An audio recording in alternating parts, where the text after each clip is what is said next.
কখনো কখনো মানুষের অহংকারই বড় বিপর্যয়ের কারণ হয়ে দাঁড়ায়। আর ইতিহাসে এমনই এক জাহাজ যা পৃথিবীকে শিখিয়ে গিয়েছিল বিশাল শক্তি আর প্রযুক্তি থাকলেই জীবন নিরাপদ নয়। আজ আমি আপনাদের নিয়ে যাব সেই জাহাজে যার নাম টাইটানিক। সালটা 1909।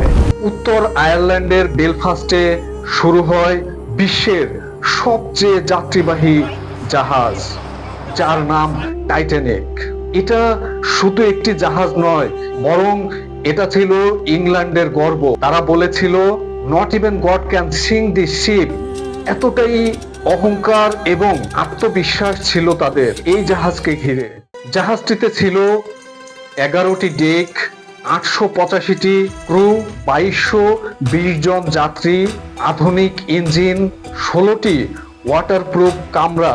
এই বিলাসবহুল জাহাজে আধুনিকের ছোঁয়া এমন ভাবেই ছিল যেন মনে হবে আপনি 5 স্টার হোটেলে আছেন। এজন্য সবাই ভেবেছিল যে পৃথিবীর সবচেয়ে নিরাপদ যাত্রা এবং সবচেয়ে সুরক্ষিত জায়গা এই টাইটানিক।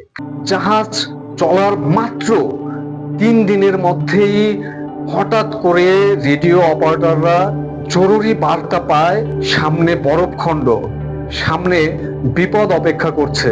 ক্যাপ্টেন সিদ্ধান্ত বদলালেন না। জাহাজ চলতে থাকে একই গতিতে 22 নটিক্যাল মাইল প্রতি ঘন্টায়। তারপরই আসে রাত 11:40। প্রথম মৃত্যুর সাথে ধাক্কা। তখনই শুরু হয় ধ্বনি প্রতিধ্বনি, চিৎকার। পৃথিবীর সবচেয়ে ভয়ঙ্কর রাত যেন নেমে এসেছে আজ এখানে। রাত 2:20। টাইটানিকের এক অংশ প্রায় ডুবে গিয়েছে। হঠাৎ মাঝ থেকে দুভাগ হয়ে, দুখণ্ড হয়ে বিকট শব্দে মাঝখান থেকে দুটুকরো হয়ে যায়। টাইটানিক ছিল বিশাল, কিন্তু তার সাপোর্টে লাইফ বোট ছিল মাত্র 20টি। 2220 জনের জন্য মাত্র 20টি লাইফ বোট। তখন জাহাজের ঘোষণায় বলা হয়, ওমেন্স অ্যান্ড চিলড্রেন ফার্স্ট। প্রথম শ্রেণীর কিছু যাত্রী বেঁচে গেলেও অগ্রাধিকার ভিত্তিতে দ্বিতীয় ও তৃতীয় শ্রেণীর যাত্রী জাহাজের নিচে চাপা পড়ে যায়।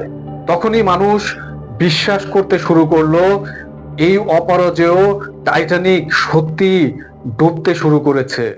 1985 সালে টাইটানিকের ধ্বংসাবশেষ খুঁজে পায় উত্তর আটলান্টিকের সমুদ্রের তলায়। দর্শক, টাইটানিক ডুবে গেলেও টাইটানিকের গল্প আজও ডোবেনি টাইটানিকের ইতিহাস। কারণ কিছু গল্প পৃথিবীতে মানুষকে শেখায়, মানুষকে শেখার জন্যই হয়তোবা এরকম ইতিহাস সৃষ্টি হয়, এরকম ঘটনা সৃষ্টি হয়। শক্তি নয়, বুদ্ধি জীবনের পাথেয় হতে পারে, জীবন চলার সঠিক পথ হতে পারে।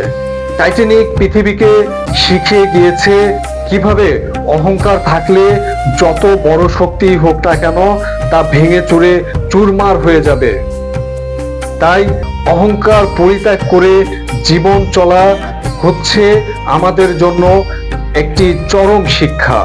দর্শক, ভিডিওটি ভালো লেগে থাকলে কমেন্টে জানাবেন এবং কোন ধরনের ভিডিও আপনারা দেখতে আগ্রহী কমেন্টে জানাবেন। আশা করি সেই টপিক নিয়ে সামনে দেখা হবে। সে পর্যন্ত ভালো থাকবেন।